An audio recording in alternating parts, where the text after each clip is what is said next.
Allahabad high court से दो बड़े आर्डर आपके सामने निकल के आ चुकी हैं।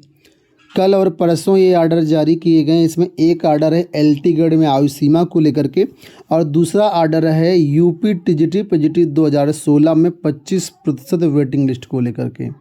आप लोग जानते होंगे कि 2016 भर्ती में 10% वेटिंग लिस्ट जारी की गई थी, लेकिन यहाँ पर छात्रों का कहना है कि 25% वेटिंग लिस्ट जारी की जाए, क्योंकि बहुत सारे पद बच गए हैं, तो इन पदों को प्रतीक्षा सूची जारी करके भरा जाए। तो बड़े महत्वपूर्ण आर्डर हैं दोनों, जो कि इस वीडियो में हम कवर करेंगे, तो वीडियो को आप लोग पूरा देखना। उससे पहले एलटी ग्रेड छात्रों के लिए सूचना। एलटी ग्रेड की तैयारी कर रहे सभी छात्रों के लिए चक्षु प्रकाशन की तरफ से यहाँ पर देखिए सामान्य अध्ययन की यानी कि भाग फर्स्ट की एक कंप्लीट बुक है।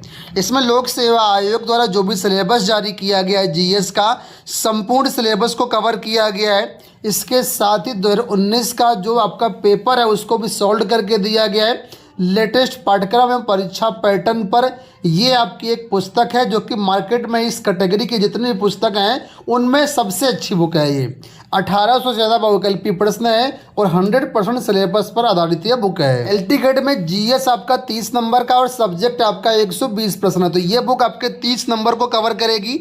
परीक्षा में क्वालिफाई होने के लिए 30 नंबर को आप बिल्कुल भी इग्नोर नहीं कर सकते हैं, तो आपको ये चीज़ें पढ़नी पड़ेगी। कंटेंट यहाँ पर इस तरीके से मिलेगा। आप इसकी बुक की काफ़ी भाषा आसान है, कोई भी एवरेज विद्यार्थी काफ़ी आसानी से बड़ी अच्छी तैयारी कर सकता है। जीएस बुक के साथ साथ इनकी अलग अलग सब्जेक्ट की बुक भी आती है, जैसे कि हिंदी, गृह विज्ञान, गणित, इंग्लिश, विज्ञान, जीव विज्ञान, सामाजिक विज्ञान, कंप्यूटर, संस्कृत, कला। इन बुक्स को भी आप परचेज कर सकते हैं, जिससे आपकी तैयारी बहुत अच्छी हो जाएगी।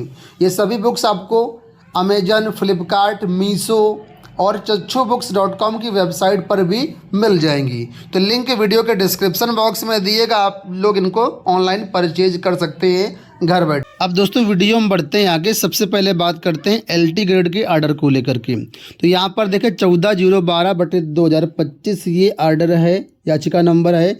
इंद्र कुमार पाठक एंड 2 अदर्स इसके जो पिटिशनर हैं, state of UP and another यहाँ पर रिस्पोंडेंट हैं। यहाँ पर कोर्ट नंबर 32 में ये ऑर्डर केस लगा हुआ था, जिसमें ऑनरेबल चंद्रधारी सिंह जी जो है इसमें ऑनरेबल जज थे और उन्होंने ये आर्डर दिया है।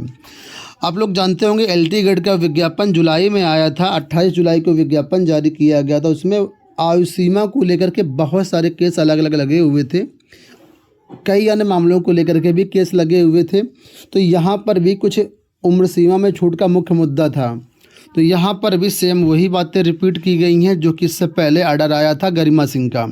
और यहाँ पर देखेंगे तो बताया गया है कि जो ये आर्डर है सेम टू सेम उसी तरीके से निस्तारित कर दिया गया जिस तरीके से गरिमा सिंह का वाला निस्तारित किया गया था। गरिमा सिंह वाला जो आर्डर था मैंने आपको दिखाया था, यहाँ पर भी देखिए उसी केस का हवाला देते हुए Garima Singh and others versus state of UP, उसी केस का हवाला देते हुए यहाँ पर इस केस को भी निस्तारित कर दिया गया है। अब जो लोग गरिमा सिंह वाला आर्डर नहीं जानते, चैनल पर हमने अपलोड किया है वीडियो, उसको आप देख सकते हैं फिलहाल डिटेल से। लेकिन यहाँ पर मैं शॉर्ट शब्दों में आपको समझा देता हूँ कि गरिमा सिंह वाले में कहा गया था कि काफ़ी दिनों से भर्ती नहीं आई हुई है, तो कुल मिलाकर के सरकार को इसको मौका देना चाहिए छात्रों को। इस पर हाई कोर्ट ने सरकार को डायरेक्शन दिया था कि आप इन छात्रों की मांगों पर सहानुभूतिपूर्वक विचार करिए, जल्दबाजी में कोई फैसला ना लीजिए और छात्रों को मौका दीजिए। कोई आर्डर नहीं दिया था बल्कि एक सजेशन दिया था, और जानते ही सरकार आर्डर तो फॉलो करती नहीं, सजेशन कहाँ से फॉलो करेगी। तो कुल मिलाकर के कुछ नहीं हुआ। परीक्षा आपकी नियत समय पर होने जा रही है और उसी को यहाँ पर ग्राउंड करते हुए इसको भी याचिका को निस्तारित कर दिया गया, डिस्पोज ऑफ कर दिया गया है। ठीक है, तो निश्चिंत होकर के आप लोग अपनी तैयारी करिए। इस भर्ती में कुछ होने वाला नहीं है, परीक्षा आपकी नियत समय पर हो रही है। अब हम लोग बात करते हैं यूपी टीजीटी पीजीटी मुद्दे को लेकर के। ये देखिए याचिका है 75/20/2025 नीतीश मौर्य एंड 4 अदर्स की तरफ से याचिका डाली गई थी, state of UP and others. और इसमें देखिए ये जो केस था ऑनरेबल सौरभ श्याम शमशेरी जी की बेंच में था। और ये जो याचिका इससे कनेक्टेड केस जो हैं और भी कई सारे हैं। तो यहाँ पर ये देखेंगे तो 17 पेज का ऑर्डर है और इस ऑर्डर में सारी चीज़ों को बारीकी से शुरू से अंत तक एक्सप्लेन किया गया है। तो मैं आपको बता देता हूँ। यहाँ पर देखिए पहले पैराग्राफ में बताया गया कि ये 1/2016 भर्ती का ऑर्डर है, ठीक है। और जो विज्ञापन है 7,950 पदों पे आया था। 22 सब्जेक्ट की यहाँ पर भर्ती थी, टीजीटी पीजीटी मिला करके। और इसमें देखेंगे तो आगे लिखा है इस भर्ती के लिए जो रिटर्न एग्ज़ाम है वो करवाया गया। इसके बाद इंटरव्यू करवाए गए 2020 में, फाइनल रिजल्ट भी डिक्लेयर किया गया। ठीक है। और इसके बाद ज्वाइनिंग भी छात्रों की हुई। उसमें बहुत सारे ऐसे छात्र थे जो कि ज्वाइनिंग नहीं कर पाए, तो वहाँ पर प्रतीक्षा सूची का प्रावधान है। छात्रों का ऐसा कहना था कि शुरुआत में जो प्रतीक्षा सूची आई थी वो 10% पदों पर आई थी। ठीक है। तो इस पर कुल मिलाकर के एक जब मतलब काउंसलिंग हुई वेटिंग लिस्ट से, तो बहुत सारे पद खाली चले गए। जब पद खाली चले गए तो छात्रों कहने लगे कि नहीं, इन पदों को भरा जाए। तो मामला गया हाई कोर्ट में। हाई कोर्ट ने कहा कि यहाँ पर जो भर्ती ये होनी चाहिए, पद खाली नहीं रहने चाहिए, और ये भर्ती एक चरण में नहीं कई चरण में होनी चाहिए। जब तक पद खाली बचते हैं तब तक इन पदों को साइकिल बाई साइकिल भरा जाए, चाहे एक बार काउंसलिंग करानी पड़े, चाहे 10 बार काउंसलिंग करानी पड़े, आप उसको जो है प्रॉपर भरिए, पदों को, पद खाली नहीं रहने चाहिए। ठीक है। इसके बाद जो गवर्नमेंट है उसने अपील डाल दी। यहाँ पर देखिए लिखा है the state has preferred an appeal against aforesaid order. जो आर्डर आया था उसके खिलाफ डबल बेंच में अपील डाल दी थी, और याचिका थी ये 679/2025, 2022 की बात है। अपील डाल दी गई। तो अपील में सरकार ने अपना पक्ष रखा और छात्रों के अगेंस्ट में कुल मिलाकर के आर्डर आया। इसके बाद इस पर स्पष्टीकरण देते हुए चयन बोर्ड ने, मतलब चयन बोर्ड तो ख़त्म हो चुका था, नया शिक्षा सेवा चयन आयोग आ गया था, और नया शिक्षा सेवा चयन आयोग ने एक नोटिस जारी करके बाकायदा बता दिया कि जो चयन बोर्ड था, क्योंकि पहले शिक्षा आयोग तो था नहीं, 2016 की भर्ती में चयन बोर्ड था, तो आयोग ने ये कह दिया कि जो भी भर्तियां हुई हैं 2016 की, वो सब माध्यमिक शिक्षा चयन बोर्ड की नियमावली 1998 के तहत हुई हैं। जो वेटिंग लिस्ट आई है वो उसी के तहत आई है। कहीं पर भी 25% पदों पर गारंटेड वेटिंग लिस्ट की बात नहीं की गई कि मिनिमम 25% है, मैक्सिमम 25%। ध्यान रखना, मैक्सिमम 25% है। ठीक है। लेकिन ये कहीं पर भी मेंशन नहीं कि हम 10% देंगे, कि 15% देंगे, कि 20% देंगे, कि 25% देंगे। अधिकतम 25% है। तो आयोग ने साफ कह दिया कि जो भर्ती है वो नियमावली के अधीन हुई है, और यहाँ पर अब नई लिस्ट निकालने का कोई भी प्रावधान नहीं है। सारी चीज़ें सब कुछ नियमावली के अनुसार ही हुई हैं। तो चयन बोर्ड ने अपना पत्ता साफ कर दिया कि हम कुछ इसमें कर नहीं सकते, नई लिस्ट जारी नहीं होगी। ठीक है। लेकिन वहीं पर आपको बता दें एक मामला था जिसको लेकर के आर्डर था, उसमें एक लाइन लिखी गई थी। लाइन में कहा गया था, क्या कहा गया था, वो मैं आपको लाइन दिखाता हूँ। ये देखिए यहाँ पर लिखा हुआ है कि यहाँ ये भी संज्ञान में लाना आवश्यक है कि याचिका संख्या 14,121/2022 यानी मनोज कुमार पांडे वाली जो याचिका थी, उसमें पैरा 23 में खंड 15 में ये कहा गया है कि अगर फ्रेश लिस्ट 1 भर जाती है तो यहाँ पर जो सप्लीमेंट्री लिस्ट पैनल है, सप्लीमेंट्री पैनल है सेकंड, वो भी जारी किया जा सकता है। तो इसको ग्राउंड बनाते हुए आगे मामले को बढ़ाया गया।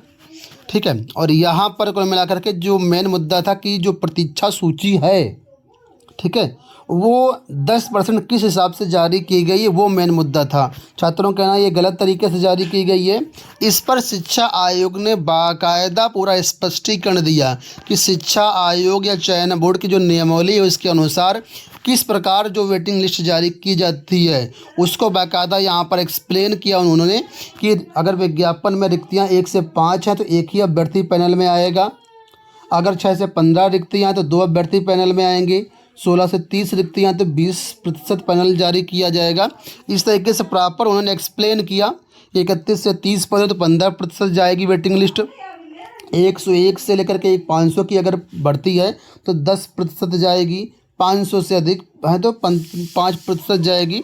इस तरीके से उन्होंने एक्सप्लेन किया कि ये नियमावली है। ठीक है। और इस नियमावली के अनुसार ही चयन बोर्ड ने वेटिंग लिस्ट जारी की गई थी। तो आयोग का साफ तौर पर कहना कि हमने जो भी लिस्ट जारी की, जितनी परसेंट जारी की है, वो 100% नियमावली के अनुसार ही जारी की है। और ये बात जो है हाई कोर्ट ने भी सही माना कि नहीं, वाकई चयन बोर्ड ने रूल को फॉलो किया है, रूल को वायलेट नहीं किया, रूल को तोड़ा नहीं है कि गलत तरीके से लिस्ट जारी की गई है। इस तरीके से जो छात्रों की मांग थी वो कुल मिलाकर के एक तरीके से ग्राउंड स्टेट से देखा जाए तो सही नहीं पाई गई और उसी का मुद्दा बनाते हुए यहाँ पर लास्ट में याचिका को खारिज किया गया है। यहाँ पर देखेंगे तो मैं आपको बताता हूँ कहाँ पर ये लिखा हुआ है।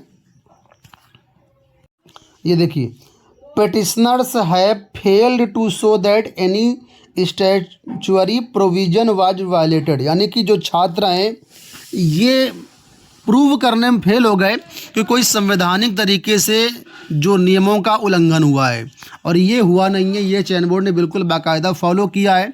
और यहाँ पर हाई कोर्ट ने ये भी तर्क दिया कि चूँकि भर्ती 2016 की है, ठीक है, और ये भर्ती पूरी भी हो चुकी है, इस वजह से किसी भी भर्ती को अनलिमिटेड टाइम्स के लिए पेंडिंग नहीं किया जा सकता है, अनलिमिटेड टाइम्स के लिए उसको चालू नहीं किया जा सकता है कि वो हमेशा भर्ती चलती ही रहे। तो यहाँ पर दो बड़े मुद्दे हैं जिसको आपको समझना चाहिए। पहला, सरकार ने और आयोग ने अपना पक्ष 100% सही तरीके से प्रूव कर दिया। वहीं पर छात्रों का जो तर्क था कि गलत तरीके से नियमावली जारी की गई है, छात्र ये जो चीज़ें हैं प्रूव करने में फेल हो गए, ठीक है। तो इन सबको मद्देनज़र रखते हुए यहाँ पर कुल मिलाकर के याचिका को निस्तारित कर दिया गया। देखिए, all writ petition lack merit hence these are dismissed, यानी कि जिन ग्राउंड्स पर ये रिट दाखिल की गई थी उन ग्राउंड्स को प्रूव करने में अभ्यर्थी असफल हो गए। सरकार ने अपना पक्ष बिल्कुल सही तरीके से प्रूव कर दिया। इस वजह से ये कुल मिलाकर याचिका निस्तारित कर दी गई, बंद कर दी गई है और इस भर्ती में कुछ नहीं हो सकता है, ठीक है। तो ये पूरा मैटर था। मुझे उम्मीद है कि वीडियो आपको पसंद आया होगा। इसी तरह के वीडियोज़ के चैनल को सब्सक्राइब कर लीजिएगा। धन्यवाद।